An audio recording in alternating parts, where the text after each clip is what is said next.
Hello everybody. आज जो हम टॉपिक कवर करने जा रहे हैं उसमें हम कुछ राइट्स को कवर करेंगे जो हर एक महिला के पास में उपलब्ध होती है शादी के पश्चात। ऐसे कुछ अधिकार जो हर एक महिला को शादी से पहले पता होने चाहिए। मैरिज हमारी सोसाइटी का फाउंडेशन है। काफ़ी सारी मैरिजेस ऐसी होती हैं जो कि लविंग होती है और सक्सेसफुल होती हैं, पर साथ ही साथ कुछ मैरिजेस ऐसी होती हैं जो कि टेरिफाइंग हो सकती हैं, डिफ़िकल्ट हो सकती हैं। सोसाइटी में कितनी बार ये बहुत ज़्यादा हार्ड हो जाता है किसी भी महिला के लिए कि वो मैरिटल इनजस्टिस के अगेंस्ट अपनी आवाज़ उठा सके।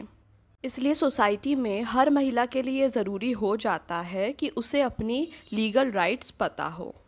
यहाँ पर सबसे पहली राइट है the right to matrimonial home. हर एक पत्नी को अधिकार होता है कि उसे रहने के लिए घर दिया जाए। मैट्रिमोनियल होम हर एक पत्नी का अधिकार है। अगर पति की मृत्यु भी हो जाती है तो यहाँ पर पत्नी को पूरा अधिकार है कि उसे मैट्रिमोनियल होम दिया जाए।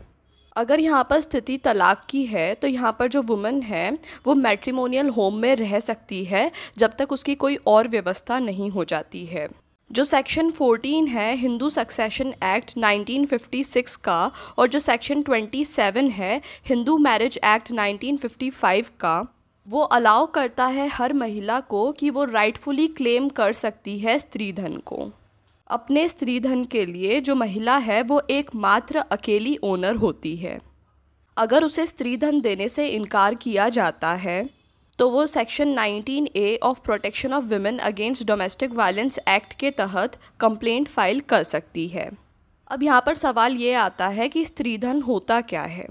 स्त्रीधन में वो सारे गिफ्ट्स आ जाते हैं, चाहे वो मूवेबल प्रॉपर्टी हो या फिर इमूवेबल प्रॉपर्टी हो, जो उसे शादी के पहले, शादी के बाद या फिर बच्चा पैदा होते समय दिए गए हों। इसके साथ ही साथ अगर उसे कोई प्रॉपर्टी विडो होने के बाद दी जाए तो उसे भी स्त्रीधन में इंक्लूड किया जाता है। स्त्रीधन पर सिर्फ और सिर्फ महिला का ही अधिकार होता है। महिला को जो भी गिफ्ट्स प्रोवाइड किए जाते हैं गोद भराई के समय, बारात के समय, मुंह दिखाई के समय या फिर किसी भी रस्म के दौरान, वो सारे गिफ्ट्स महिला का स्त्रीधन होते हैं।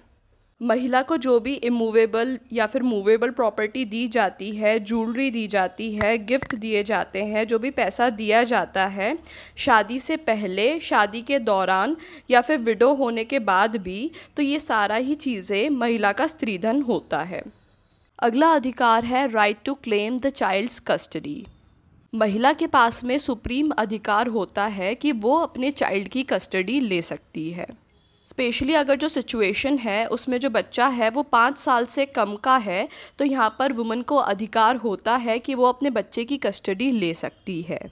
अगर महिला अपने मैट्रिमोनियल हाउस को छोड़कर चले जाती है तो यहाँ पर वो अपने बच्चे को अपने साथ ले जा सकती है और ऐसा वो बिना किसी लीगल ऑर्डर के कर सकती है।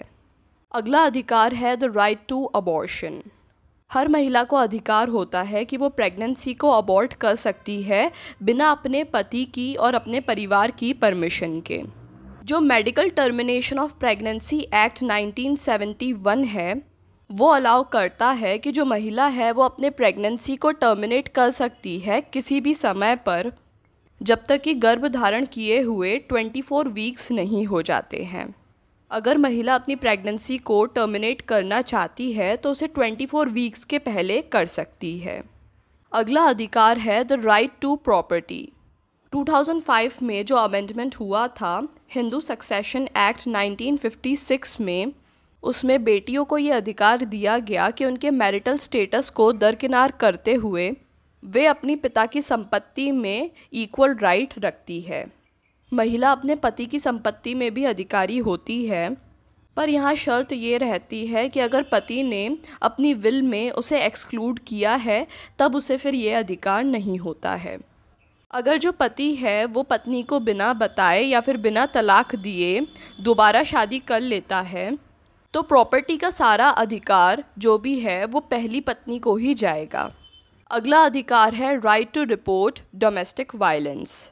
Protection of women under domestic violence act 2005 कहता है कोई भी महिला अपने पति के अगेंस्ट कंप्लेंट फाइल कर सकती है या फिर अपने परिवार के अगेंस्ट कंप्लेंट फाइल कर सकती है अगर उसके साथ घरेलू हिंसा की जाती है, अगर उसे शारीरिक, भावनात्मक, सेक्सुअल या फिर इकोनॉमिकल वायलेंस का सामना करना पड़ता है, या फिर अगर उसे ठीक तरह से ट्रीट नहीं किया जाता है, तो यहाँ पर जो महिला है वो कंप्लेंट फाइल कर सकती है।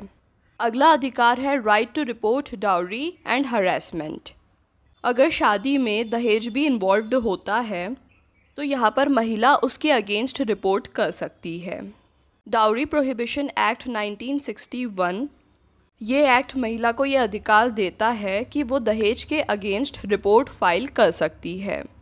जो सेक्शन 304B है और 498A है आईपीसी का, उसमें बताया गया है कि दहेज का आदान प्रदान अपराध है, और अगर दहेज के लिए किसी भी प्रकार का हरासमेंट किया जाता है तो वो भी अपराध है। अगला अधिकार है right to live with dignity and respect. हर महिला का अधिकार होता है डिग्निटी और सेल्फ रिस्पेक्ट का जीवन। जो लाइफस्टाइल उसके पति की है और जो लाइफस्टाइल उसके ससुराल वालों की है, वो सेम लाइफस्टाइल महिला की भी होगी। हर महिला को शादी के पश्चात भी स्वतंत्रता का अधिकार होता है। अगर महिला को किसी भी तरह का फिजिकल या फिर मेंटल टॉर्चर किया जाता है तो महिला यहाँ पर अपनी आवाज़ उठा सकती है।